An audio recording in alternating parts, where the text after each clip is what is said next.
le Daghestan, l'une des 21 républiques de la Fédération de Russie. La chaîne du Caucase est un carrefour stratégique de voies commerciales et de routes d'invasion, coincé entre Orient et Occident. Selon la Bible, cette région aurait abrité le Jardin d'Éden et l'arche de Noé s'y serait échouée.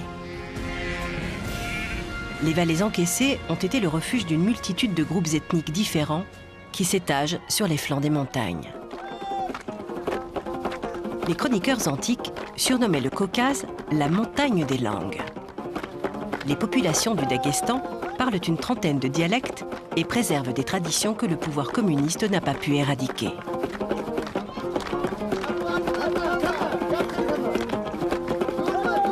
Après plusieurs mois passés dans la capitale du Daghestan, Magomed Khan est de retour dans son village natal, Artshib.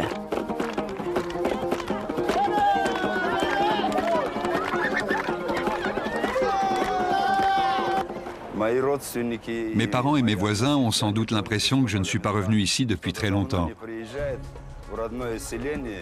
C'est comme s'ils cherchaient à me dire que je dois venir plus souvent. C'est pour cela qu'ils me réservent cet accueil.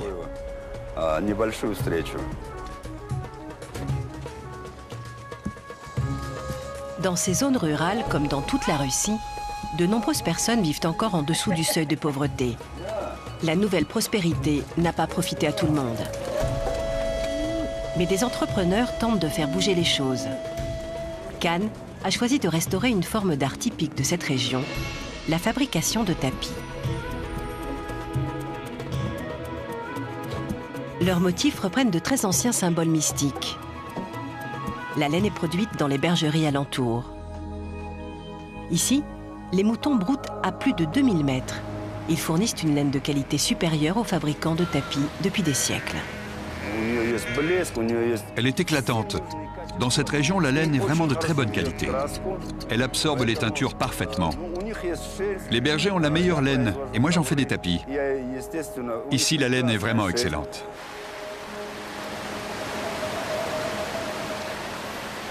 Durant l'été, ces montagnes recèlent l'un des trésors dont Khan a besoin pour confectionner ses tapis.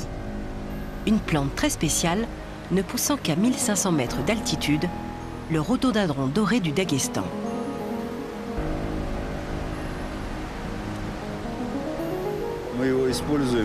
Nous l'utilisons pour faire la couleur dorée. Elle entre également dans la composition du verre. C'est aussi le plus beau jaune que je connaisse. Je suis vraiment content de l'avoir trouvé, même si le beau temps n'est pas au rendez-vous.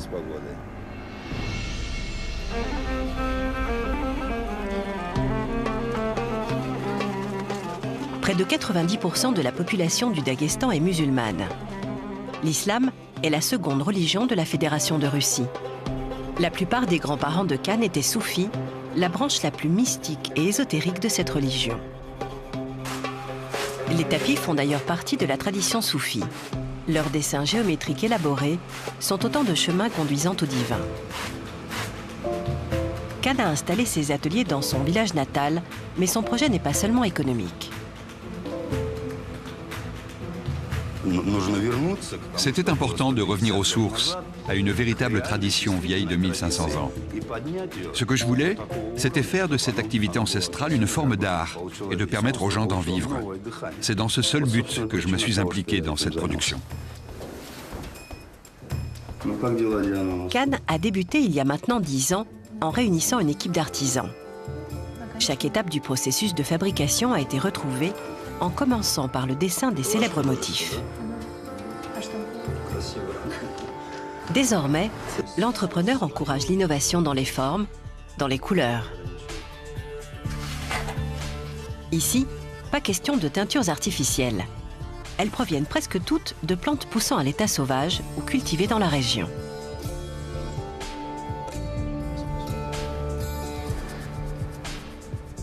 C'est une couleur magnifique, vraiment intense.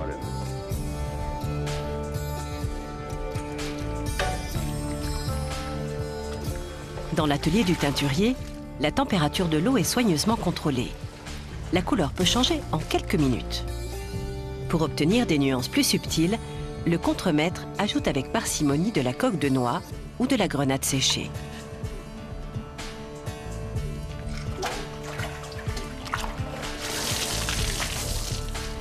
La seule teinture qui ne provient pas du Daghestan, le bleu indigo, ne révèle sa vraie couleur qu'après quelques minutes d'exposition à l'air.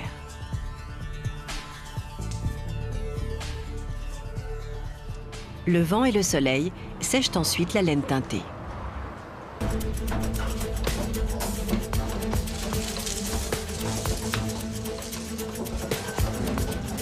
Conformément à la tradition, toutes les employées de Cannes sont des femmes travaillant à domicile.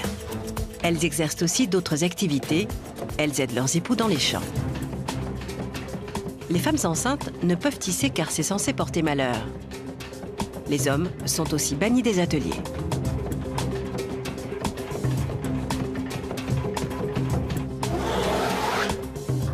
Au recto, les motifs apparaissent dans la trame du velours.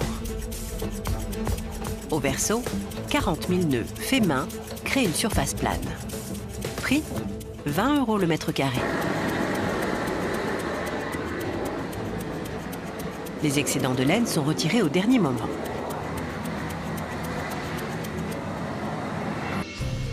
Les équipes de Cannes produisent une centaine de tapis par an, le plus souvent pour des acheteurs privés. Une production de masse ne garantirait pas la qualité qu'exigent ces œuvres si exceptionnelles. Je crois que si nous commençons à en fabriquer 300 ou 500 par an, nous ne produirons plus ces tapis uniques, ces œuvres d'art. Chaque tapis est notre bébé, notre enfant. La vision d'un seul homme peut-elle changer le destin de toute une communauté? Pour Cannes, l'enjeu est de taille, car il s'agit d'imposer sa production dans un monde où la concurrence reste farouche.